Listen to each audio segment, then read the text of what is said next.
السلام عليكم البنات، كي دايرين؟ لاباس عليكم؟ نتمنى يا ربي تكونوا في احسن الاحوال. الفيديو ديال اليوم ان شاء الله غنقدم لكم الرز بطريقه المطاعم. الا كنتوا اول مره كتشاهدوني يا ريت تفعلوا الجرس باش يوصلكم الجديد ديال الفيديوهات ديالي، ودعموا لي الفيديو بلي لايك. كنحتاجو هنا عندي زلافه ديال الرز كلاصي كيف كتشوفوا. هذا الرز كلاصي هذا الطويل شديته درته في واحد البانيو، درت عليه الماء تقريبا ما بين 10 حتى ل 15 دقيقه، كنخليه حتى كيرطب مزيان. من بعد كنديرو في الشبكه كنصفيه. بصله كبيره مشلضه، هاد البصله هادي الا شلطوها باليد البنات شلضوها تكون رقيقه بزاف. انا دوزتها هنا في الاله ديال اليد هي. والفلفله عندي هنا فلفله كبيره حتى هي مشلضه رقيقه بزاف كيف قلت لكم. انا يعني دوزتها في هذيك الطحانه ديال اليد. نص كاس من زيت الزيتون، معلقه كبيره من الزبده، نص معلقه صغيره من الهريسه، معلقه كبيره من مركز الطماطم، معلقه كبيره من لاموطارد او الخردل، جوج فصوص من الثوم مفرومين حتى هما مفرومين رقاق بزاف. بالنسبه للتوابل هنا عندي غير شويه من الحاجه، عندي هنا ضامه البنه ديال الزعفران، بطبيعه الحال الا كاين الزعفران تيكون احسن. شويه من سكينجبير، تقريبا راس ديال المعلقه من كل حاجه. الخرقوم البلدي، التحميره او الفلفل الاحمر، عندي شويه ديال الملح، الكمون والفلفل الاسود او الابزار. نبداو بسم الله. غناخذ طنجره الضغط غنديرها فوق نار مهيله، ندير عليها الزيت، نص كاس من زيت الزيتون، نزيد معلقه كبيره من الزبده، غنخليهم حتى يذوبوا، حتى تذوب يعني هاد الزبده مع الزيت.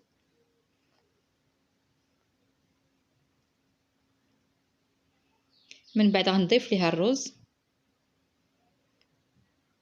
ضروري الرز ما تعملوها البنات في واحد البانيو وتخليوه ما بين 10 حتى ل 15 دقيقه حتى كيرطب مزيان، عاد كتصفيوه.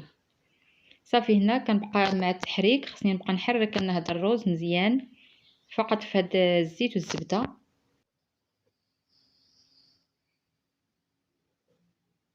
غنحركو مزيان. في الاول البنات ملي كتبداو كتحركوا فيه كيف كتشوفوا راه تيبدا كيبان لكم بحال بغا يلصق، ولكن هو راه ما غاديش يلصق معكم، فقط مع التحريك المستمر ما تغفلوش عليه، بقاو كتحركوا فيه. من بعد راه تيبدا صافي، يعني ملي كيبدا كيشد راسو ما كيبقاش كيبان لكم بحال راه بغا يلصق، فقط مع التحريك المستمر نحركو مزيان. كيف كتشوفوا انا راه يعني بينت لكم في الطريقه كيفاش اني غيرت باش شاد يعني المغرف باش نحرك.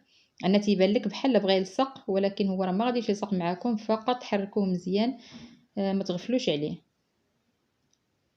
كتشوفوا حتى كيبدا اللون ديالو بحال هكا كيبدا كيدهب، تيبان لك اللون ديالو بحال مذهب، يعني تيبدا اللون ديالو كيصفر. دائما مع التحريك المستمر. من بعد كنزيد عليه البصله،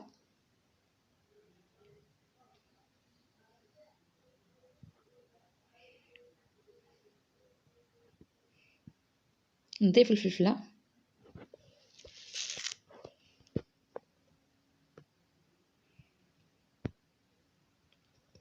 وغادي نحرك هاد العناصر مع بعضياتها، نحرك مزيان. راه في الاول البنات فاش كتبداو كطيبوا في الرز بوحدو ضروري ما ياخذ شويه ديال الوقت، تقريبا ما بين 15 حتى ل 20 دقيقه، وانت يعني كتحركي في هذاك الرز فقط في الزيت والزبده. صافي من بعد ما ضفت ليه البصله والفلفله كنبقى كنحرك مزيان حتى ينسجموا مع بعضياتهم.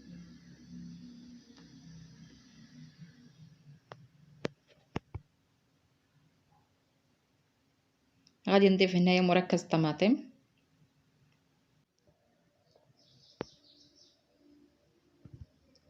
نضيف الهريسه.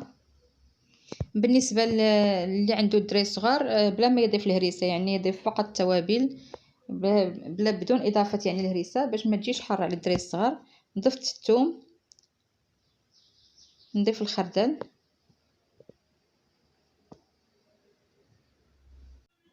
غنضيف ضماد الزعفران. الخردل هنا كيف كتشوفوا راني ما ضفتوش معلقه كبيره كامل، خديت تقريبا غير نص ديال المعلقه. نضيف التوابل. بالنسبه للخردل تيبقى اختياري، انا كيف كتشوفوا ما تليش ضفت يعني المعلقه كلها، ضفت غير شويه. اللي ما بغاش يعني بلا ما يستعملوا، هو فقط كي قلت لكم اختياري. صافي من بعد كنحرك مزيان هاد العناصر مع بعضياتها حتى تنسجم.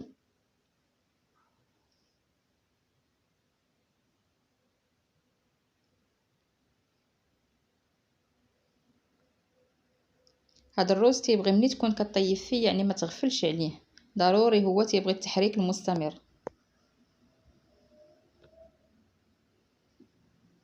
من بعد غادي نضيف 2 زلايف ديال الماء. انا ضفت زلافه ديال الروز اللي درت في الاول، بالمقابل ديالها كنضيف 2 زلايف ديال الماء. ضفتو كتر يعني هو تيكون الضعف ديال الروز، الماء الضعف ديال الروز. صافي من بعد ما ضفت هنا 2 زلايف ديال الماء البنات، غادي نحرك وغادي نسد عليه هنايا الكوكوت ونخليه يطيب تقريبا ما بين 15 حتى ل 20 دقيقه.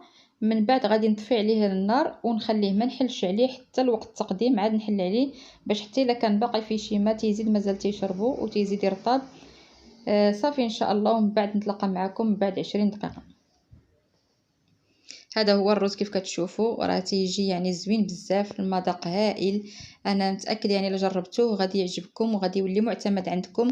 تقدروا تقدموه مع اي طبق، يعني مع طبق ديال السمك ولا طبق هكا كيف ما درت انا ديال جنيوحات ديال الدجاج ولا فخيدات ديال الدجاج كنتاكي وشويه ديال البطاطا فريت. يعني الصراحه راه المذاق هائل بزاف. انا متاكده الا جربتوه غادي يعجبكم وغادي ينال الاعجاب ديالكم. هو رز بطريقه المطاعم.